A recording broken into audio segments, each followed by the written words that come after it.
please ignore the blue tongue.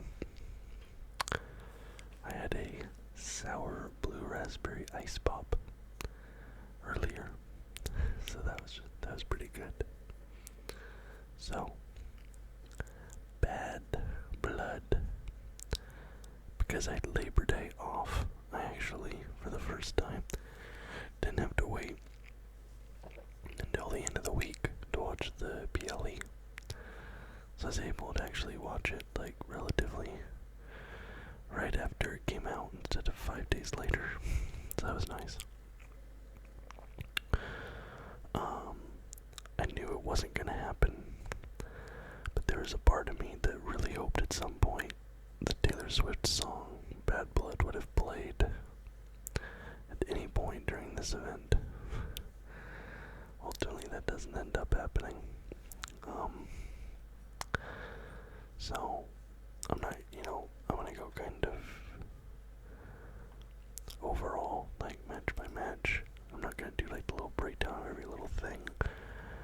Starting with that Hell in the Cell match to open the event. I felt like that should have been maybe the main event. I understand why they did the main event the way they did, but that Hell in a Cell match between CM Punk and Drew McIntyre is perhaps the best wrestling match I've ever seen. And WrestleMania 40 was really good. I've gone back and like now that I'm kind of getting into it, I've watched some of like the famous matches. I really liked Hulk Hogan versus The Rock. But this Hell in a Cell match, it was just like so much brutality. It felt super personal between the two of them. And I know in my last video covering a PLE, I talked about how I was kind of over the CM Punk Drew McIntyre thing. And when I said that, I did feel that way. Because I think that was the strap match where they had to touch each of the 4 pylons. I think that's what that one was. This one was the Hell in a Cell. I retract that statement now in hindsight because this, like I said, this is one of the best matches I've ever seen in my life. Like from the jump, it was like super high energy. They were going at each other. The toolbox, CM Punk with the flying toolbox smack. And Drew McIntyre, there's a point where like both of their faces were just completely covered in blood. And it was just, I don't know what else to say beyond, like, it was just incredible.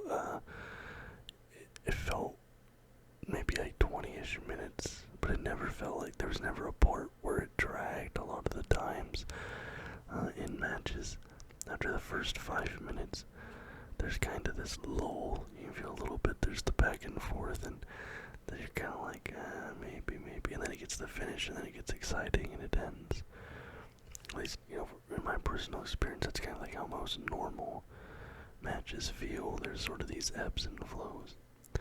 But this match, from minute 1 to minute, whatever the final minute was, exhilarating. On the edge of my seat watching these two dudes. The finish was CM Punk wrapping his leg in the chain and doing the GTS was a brilliant way to finish that. Him leaving the cage and then like selling, like using the oxygen bag and all that stuff was just, it was amazing. I mean obviously based on the way I'm talking about this, you can assume this was my favorite match of the night. Absolutely was my favorite match of the night. Just beginning to end, glued to my seat. Fantastic stuff. CM Punk gets the win. I'm assuming now this is really the end of this feud. It feels like it's run its course. It'll be interesting to see where these two guys go from here. After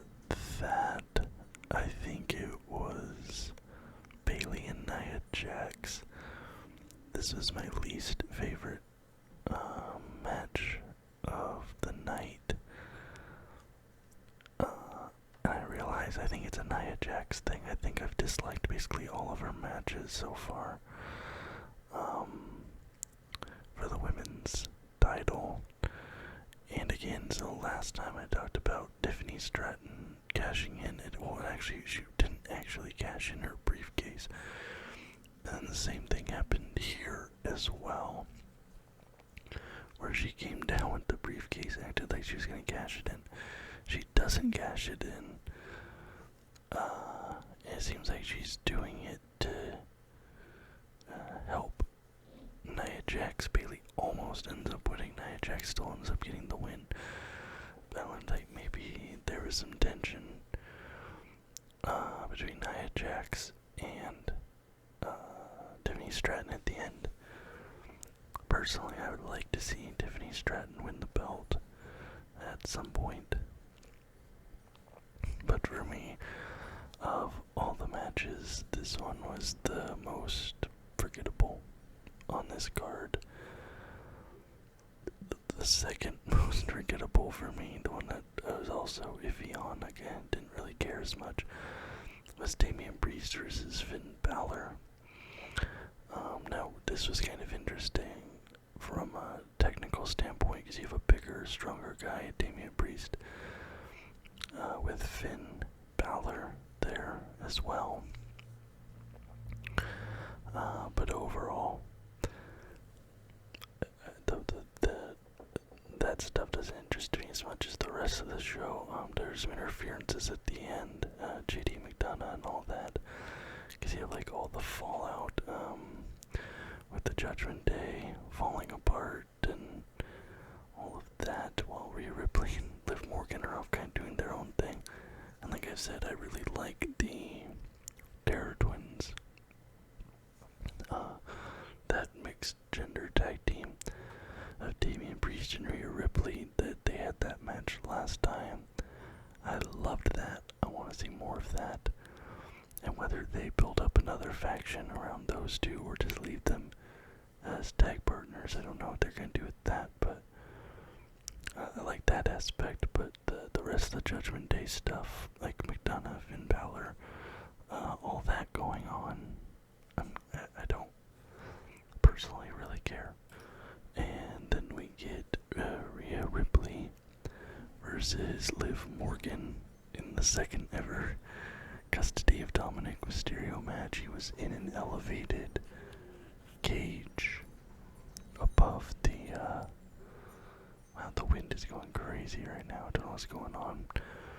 He was in an elevated cage above the ring, but kind of like off to the side as well, not directly above the ring. And he was just kind of up there for the most part until one spot he gets the door open, he ends up like dangling down. Rhea Ripley unloads on him with a kendo stick like he's a piñata. I do have to say, so Liv Morgan wins this one by disqualification because there's interference. I do have to say, I am shocked that they have kept the belt off of Rhea for this long. With how popular she is, I think she's like easily the most over women's wrestler in the entire WWE at the moment. She's like clearly the most popular woman on the roster by a pretty big margin. I honestly felt like when she came back from her injury, they would basically put the belt right back on her, maybe like even in a squash match type of thing. Wow, I don't know if you guys can hear that. Like I was saying, even like a squash match type of thing, where like she would just come out and dominate. And but no, she's had multiple chances now to get the belt back, and she hasn't gotten it. She's fallen short, and she falls short yet again here.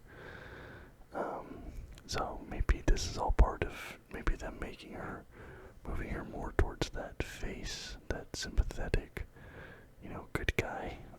Maybe that's what that is, I reckon. And then once she gets that full face turn with the audience and the chips are down, the are all stacked against her, maybe then she will get the win and get the belt back, because I just don't see I can keep the belt off of her for too much longer with just how overwhelmingly popular she is. Like, even here, walking around here, and I feel like WWE isn't really that popular in Australia, I don't know. But I've seen little girls walking around with Rhea Ripley shirts on here. Like, I know she just moves merchandise like crazy. Then finally we come to the Bloodline versus Bloodline featuring Cody Rhodes. Obviously you had that super like cinematic epic moment between Cody and Roman. Like where they met face to face in the stadium. And I like that they kind of continued that football theme here a little bit. They had the marching band introduce Cody, they like playing his song, and then they kind of played along as his actual song played. And apparently they had done that before. There was some viral clip or something. Then him and Roman come in, a huge pop for Roman. Him and Roman together, very interesting. Obviously, odd bedfellows. And they had this little moment at the beginning where it's like him and Roman going back, arguing on who was going to start. I thought that was very funny, the way they did it. And Roman ends up going like, just walking over. I thought that was really funny. Now, what's interesting here is Cody got far more in-ring time, and he took a lot of the bigger bumps here compared to Roman. I don't know if it's because obviously this is his first match back since WrestleMania, whereas Cody's been a lot more active, so I don't know if they're maybe trying to like ramp him back up into things. But he didn't do as much. Obviously he gets the big finish, because you're going to have Roman get the finish here. With some help, you have Jimmy Uso coming in, stepping in and helping him, and Cody. And then you have the really nice moment at the end where Roman is walking out with Jimmy Uso. They're walking away. Cody gets jumped by Solo, Jacob Fatu, Tamatanga, Tankaloa, like all four of them are like beating the hell out of Cody. And then there's this moment where like Roman's like, no, it was a one-time thing.